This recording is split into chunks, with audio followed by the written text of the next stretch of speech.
Assalamualaikum warahmatullahi wabarakatuh. Alhamdulillah wassalatan wassalaman ala rasulillah Sayyidina wa maulana Muhammadin ibni Abdillah wa ala alihi wa sahbihi wa man tabi'ahum wa mawala. Saudaraku yang dimuliakan oleh Allah Subhanahu wa taala, dalam kesempatan kali ini sesuai dengan yang harus dibahas, kita akan membahas tentang fikih Ramadan. Akan tetapi untuk kali ini kita akan berusaha untuk membahas tentang bagaimana kita memahami esensi daripada saum di bulan Ramadan itu sendiri. Dan yang kedua nanti kita akan membahas tentang sholat tarawih.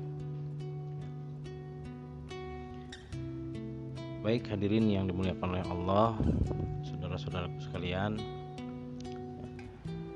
dalam memahami esensi daripada saum ini kita harus paham dulu apa perbedaan antara saum, siam, dan puasa.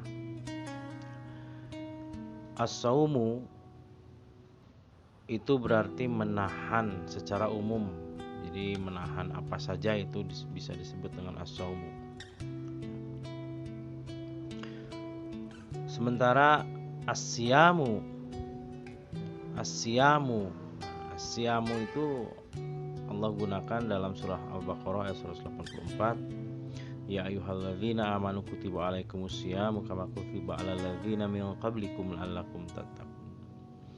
Bahwa siam itu adalah menahan diri dari makan, menahan diri dari minum, menahan diri dari jima dan segala sesuatu yang membatalkan ibadah siam itu sendiri.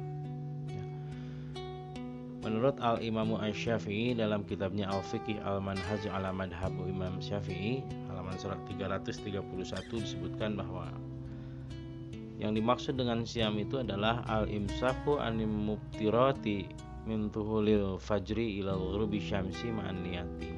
Jadi dari mulai terbitnya fajar sampai dengan terbenamnya matahari dengan niat, maka itu disebut dengan ibadah siam.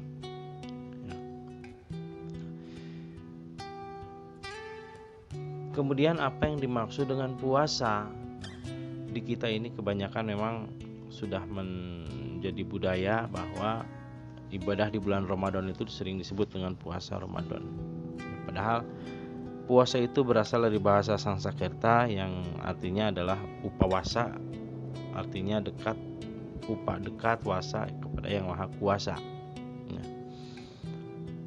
Sementara cara peribadatannya itu dikenal dengan samsara atau menyiksa diri, penyiksaan.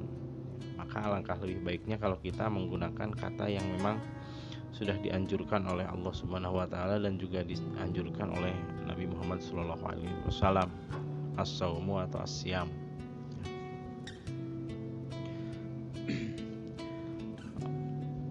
Yang selanjutnya adalah masalah tentang pelaksanaan Qiyamul Lail pada bulan suci Ramadan. Ini biasanya sering menjadi perdebatan antara jumlah rakaat pada sholat Qiyamul Lail ini. Di kita dikenal dengan istilah sholat tarawih. Sholat tarawih ini sebenarnya bukan sholatnya. Tarawih itu asal katanya adalah tarwiyatun, seakar dengan ar-ruh atau rohat. Kemudian kalau dijamakan menjadi tarawih. Jadi tarawih ini adalah sifat sholatnya, yaitu tenang, tidak tergesa-gesa, tidak terburu-buru, khusyuk, menjiwai dan menikmati sholat itu sendiri. Jadi nama sholatnya tetap saja sholat Qiyamul Lail apabila dilaksanakan sebelum tidur, tapi apabila dilaksanakan setelah tidur maka namanya tetap tahajud. Yang sering menjadi perdebatan itu adalah jumlah rakaat pada sholat tarawih itu sendiri. Maka berdasarkan fatwa Syekh Atiyah Saqar, dalam kitabnya disebutkan Imam Bukhari dan Imam Muslim dalam riwayatnya menyebutkan berdasarkan hadis yang sahih dari Sayyidah Aisyah radhiyallahu anha, Makana Rasulullah sallallahu alaihi wasallam yajidu fi Ramadana wala fi ghairihi ala ihda asyrata rakaatan. Jadi disebutkan di sana bahwa Rasulullah sallallahu alaihi wasallam tidak pernah menambah jumlah rakaat baik di bulan Ramadan atau di luar bulan Ramadan. Itu rakaatnya 11 rakaat, ihda asyrata rakaatan. Ya, 11 rakaat. Hanya perlu kita pahami bahwa sholatnya Rasul itu tidak perlu ditanya menurut beliau, tidak perlu ditanya bagaimana bagusnya dan bagaimana lamanya. Menurut suatu riwayat disebutkan bahwa qiyamnya saja dalam satu rakaat pertama itu membaca suratul Baqarah atau surah Al-Baqarah. Itu bisa dibayangkan panjangnya seperti apa.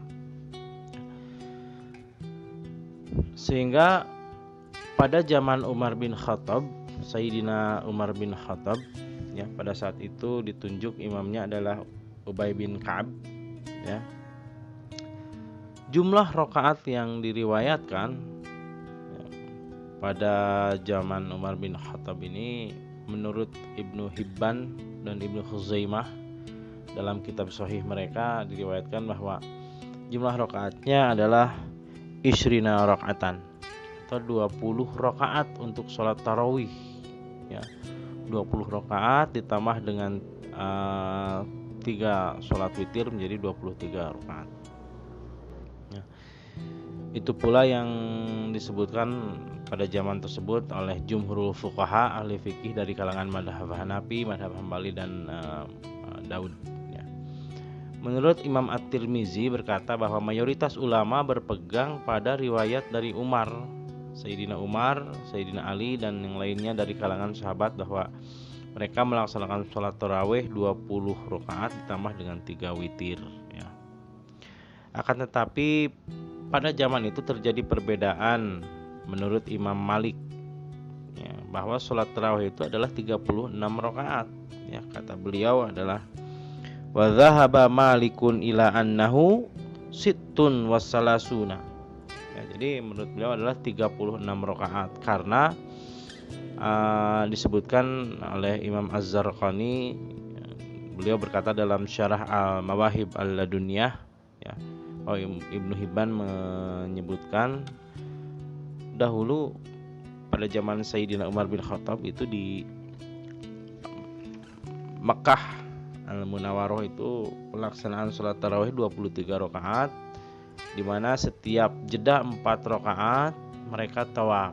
Nah, sementara Imam Malik yang posisinya pada waktu itu berada di Madinah tidak bisa tawaf karena tidak ada Ka'bah, sehingga menambah jumlah rakaat, sehingga jumlah rakaatnya menjadi 36 rakaat ditambah dengan 3 sholat witir menjadi 39 rakaat.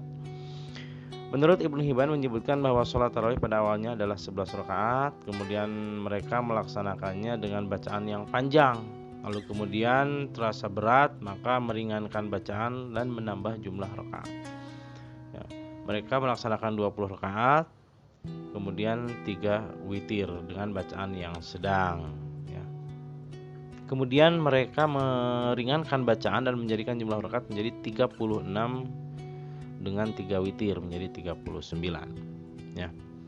Demikianlah menurut Al-Hafiz Ibnu Hajar Al-Asqalani berkata setelah menggabungkan beberapa riwayat bahwa perbedaan tersebut berdasarkan kepada panjang dan pendeknya bacaan. Nah, maka disimpulkan bahwa jika bacaannya panjang maka jumlah rakaat menjadi sedikit. Kemudian berlaku juga sebaliknya. Apabila bacaannya pendek maka jumlah rakaat menjadi banyak. Nah, ini kebanyakan di Indonesia diambil ikhtisor dari keduanya.